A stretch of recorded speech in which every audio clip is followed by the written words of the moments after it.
நெத்தி வேர்வை சிந்தினோமே முத்து முத்தாக அது நெல்மணியாய் விளைஞ்சிருக்கு கொத்து கொத்தாக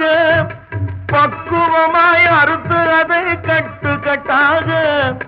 பக்குவமாய் அறுத்து அதை கட்டு கட்டாக அடிச்சு பதறு நீக்கி குளிச்சு வைப்போம் முட்டு முட்டாக ஏர்முனைக்கு நேர் இங்கே எதுவுமே இல்லை என்றும் நம்ம வாழ்விலே பஞ்சமே இல்லை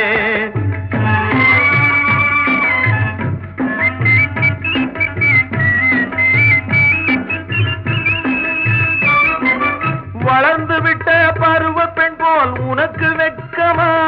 தலை வளைஞ்சு சும்மா பார்க்கிறியே தலையின் பக்கமா வளர்ந்து விட்ட பருவ பெண் போல் உனக்கு வெட்கமா தலை வளைஞ்சு